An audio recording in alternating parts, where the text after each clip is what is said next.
All right, chapter 1165 just dropped, and Oda is absolutely cooking right now. We finally got to see the legendary God Valley battle in full action. The chapter opens with Roger and Garp immediately recognizing that something is seriously wrong with Rocks. He's not in his normal state. He's been completely taken over. Without hesitation, Garp launches a punch straight to Rocks' face, while Roger clashes with him simultaneously. But here's where it gets crazy. Both Roger and Garp get blown away by Rocks.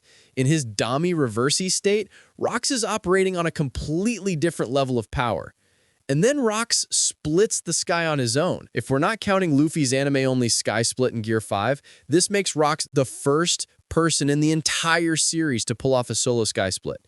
Meanwhile, the Rocks pirates are fleeing the island because it's obvious to everyone that their crew is finished. They were never really a crew at all. These guys are all for themselves. The moment their captain goes down, they're out. We get a moment between Kaido and Big Mom as they part ways, and both of them make it clear they're ready to fight when they meet again. This is a direct callback to Wano when we saw them clashing the instant they reunited. Roger and Garp engage Rocks again, and you can see the desperation setting in. They're both wondering if there's any way to undo his curse to bring Rocks back to himself. But Rocks is still an overwhelming force, and he blows Roger away again, seemingly with his bare hand. The gap in power is terrifying. Then we get an interesting detail. Pologram, the captain of the Polo Pirates, spots Whitebeard. Pologram is definitely Marco's dad.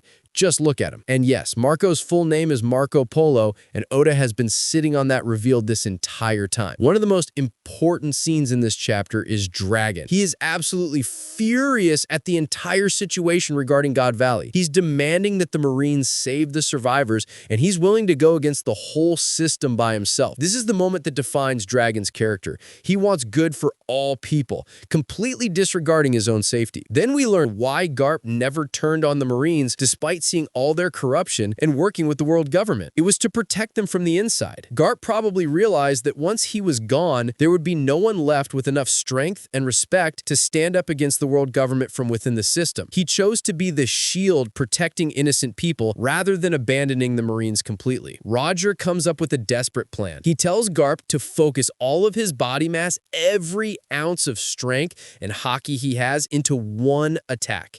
He believes that if they combine their full power in one simultaneous strike, it will take all three of them out of commission, but it might be enough to defeat Rocks for good. And then we get an absolutely insane double-page spread of the combined attack from Roger and Garp. Two legends pouring everything they have into one final blow. This chapter was primarily focused on the Roger and Garp versus Rocks fight, and honestly, it was a nice change of pace. We actually got to see the fight play out panel by panel instead of just getting brief clashes or off-screen battles. Let me know your thoughts in the comments below, and I'll see you in the next one.